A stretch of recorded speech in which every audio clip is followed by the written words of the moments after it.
The answer to the question listed is due to the fact that Windows was built around the concept of running an office. In both images, you see a desktop because the people who developed Windows developed it on the same systems that we use to define our office. The systems we use for organizing files are going to be very similar to systems we use inside of an office space. For example, a file cabinet is a place where we store folders, and inside folders we put files. On a computer, we have the same type of scenario. We have a place where we store folders, and inside of folders we store files. When you look at a file cabinet, the different drawers represent the different types of files that are organized within. When you label the outside of a file cabinet, you're defining the type of files that go into those specific drawers. That same system is replicated on the network, where different drive letters reference different places of storing materials that you can access. Also, in a paper filing cabinet, you have the ability to label the folders that are going in so that you can sort your files a lot easier. You can write on the tab, or you can use a label maker or label making software to put some sort of description that makes it easy to access the files you've placed in it. Same thing applies to the network folders. You have the ability to title your folders, name them what you want, so that you can sort and find the things you need a lot faster. Both types of filing systems are limited in the amount of space that you can allocate to use for storing in them. And both types of systems also require people to spend time organizing, throwing away things they don't need to make room for new things to keep using their own storage system. Both storage systems require that the user be able to sort and label the files that they need in order to find them faster. And both types of cabinets have size limits on what they can store in those spaces. For the most part, computers are defined as having a space where all the files are stored. This is usually the hard drive of the computer. On our computers, we call this the C drive. The C drive is what stores a lot of the information for the computer. It's the long-term memory of the computer.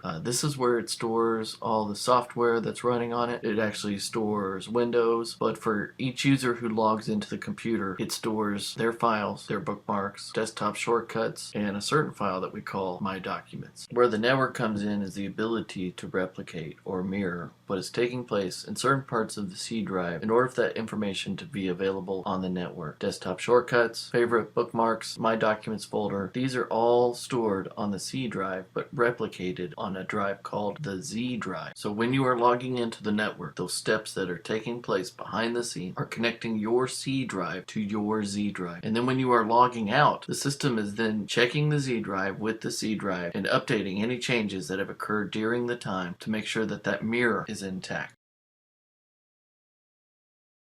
The system is in place as it is because sometimes computers break down. There's not a way to stop computers from breaking down, but there is a way to save time in getting a computer back in shape the way the person had it when the breakdown occurred. That's why we have the C drive replicating files to the Z drive. In the old days, when someone moved rooms, they would request a technician to go and actually physically move one computer from one room to another. With the system as it is now, a technician does not need to move a computer. All that needs to happen is the user goes to the new room where there's a computer and they can log in and all their files are located on the network in the Z drive. Technician can come and help move those files to the correct location on the C drive because they're not literally on that C drive yet. But the days of requesting a technician to move a computer because someone is moving to a different room, those days are over. So where is the illustrious Z drive or other network drive other than C? The answer is everything that is considered a Z drive for any staff member, any student, is located in a cabinet at 1011 Barnett Street in the Technology Center. We have different servers and SAN storage devices that are saving all of everyone's files all in this location. And we have a backup to that file system should anything go wrong with the original file structure. The entire focus of this presentation was to explain the difference between the C drive and the Z drive and to let you know that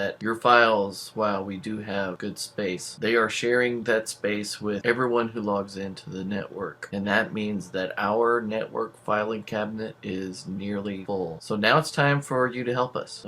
We need help cleaning out files and making sure that the files that we have stored in our file cabinet are worthy of being stored in that file cabinet. every policy that we have for network storage and what can be saved on the network, there are dozens of exceptions to the rule. This entire series is to help us to use district storage more properly. I'm not going to read everything that's on this screen. I just want you to know we have the tools available to help you move files that you would like to keep onto systems that you can access at home and at work. But these are the types of files that we can no longer store on the network due to the amount of space that they take, as well as to copyright infringement rules that do not allow us to store these files anymore. I hope you continue the rest of the lessons in order to not only just learn about storage and how things are stored, but also to give you direction and right tools for moving things that you don't need to be storing on the district servers, but can still access from a home computer or outside of the school network.